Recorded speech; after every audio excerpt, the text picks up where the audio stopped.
बच्चों, कैसे हैं आप सभी? मैं आशा करती हूँ आप सभी लोग स्वस्थ और प्रसन्न होंगे। आज हम हमारा पाठ वाक्य विचार को पढ़ेंगे और समझेंगे। आइए इसे शुरू करते हैं। ये है हमारा पाठ 4 वाक्य विचार। वाक्य किसे कहते हैं? वाक्य शब्दों से मिलकर बनाए जाते हैं। शब्दों के सार्थक समूह को वाक्य कहा जाता है। वाक्य में यह जरूरी है कि शब्दों का जो क्रम है वह सही हो, तभी वह वाक्य कहलाएंगे। यदि वाक्यों में शब्दों के क्रम सही नहीं होंगे तो वे वाक्य नहीं कहलाएंगे। आइए इन्हें शुरू करते हैं। वर्णों के मेल से शब्द बनते हैं और शब्दों के मेल से ही वाक्य का निर्माण होता है, यानी वाक्य बनते हैं। मोर नाच रहा है नाच मोर, मोर नाच रहा है। तो नीचे वाला जो वाक्य है यह वाक्य सही है। पढ़ा रही है अध्यापिका गलत वाक्य है। पढ़ा रही अध्यापिका पढ़ा रही है, यह वाक्य सही है। इन दोनों वाक्यों में क्या अंतर है? पहले वाक्य में हमने देखा कि इन शब्दों के जो क्रम है वह सही नहीं है, इसलिए ये सही शब्द नहीं है। इन चित्रों के नीचे दो दो वाक्य लिखे हैं। पहले वाक्यों में शब्दों का क्रम ठीक से नहीं लिखा गया, इनसे कोई अर्थ निकलकर नहीं आ रहा। और दूसरी जो वाक्य हैं उनमें इनका क्रम सही है, जिसमें इनका अर्थ निकलकर आ रहा है। यानी हम कह सकते हैं कि शब्दों के सार्थक समूह को ही वाक्य कहा जाता है।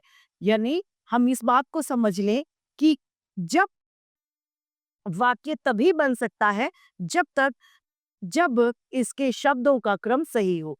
यानी अगर शब्दों का क्रम सही नहीं तो ये वाक्य नहीं कहलाएगा। आइए आगे पढ़ते हैं। इसमें विशेष बात यह है कि वाक्य में दो बातों का होना जरूरी होता है। एक तो काम करने वाला और कार्य। क्रिया और कार्य वाक्य में जरूरी होते हैं।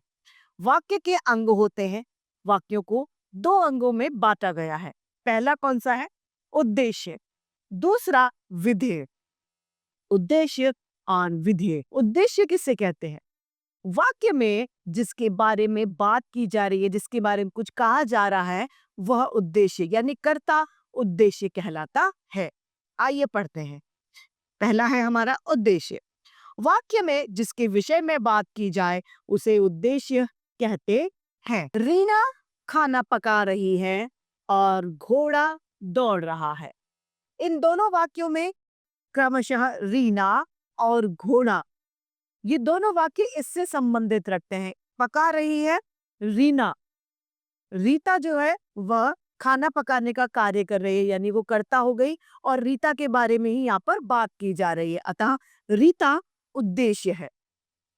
घोड़ा दौड़ रहा है तो घोड़े के बारे में बात की गई है और घोड़ा ही यहाँ पर करता है। अतः यहाँ पर घोड़ा उद्देश्य हो गया। यानी यह बात साफ है कि जिसके बारे में बात की जा रही है और कुछ कहा जा रहा है वह उद्देश्य कहलाते हैं।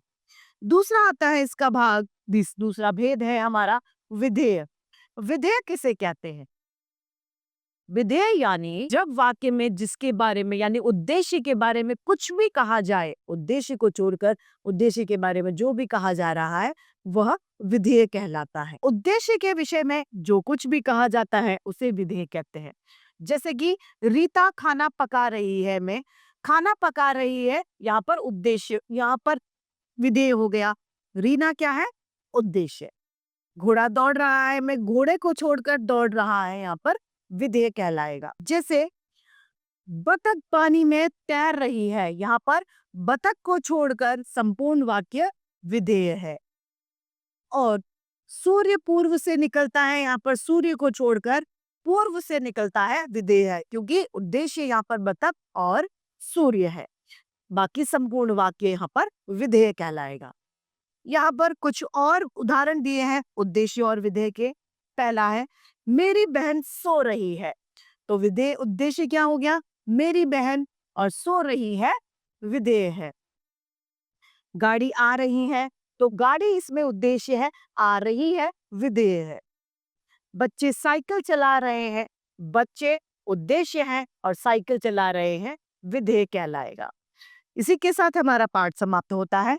आइए इसे पढ़ते हैं। आइए इसे संक्षेप में दोहरा लेते हैं। शब्दों के सार्थक मेल से वाक्य बनते हैं। शब्दों के दो भेद होते हैं, उद्देश्य तथा विधेय। वाक्य में जिसके बारे में बात की जा रही होती है या कर्ता को उद्देश्य कहा जाता है।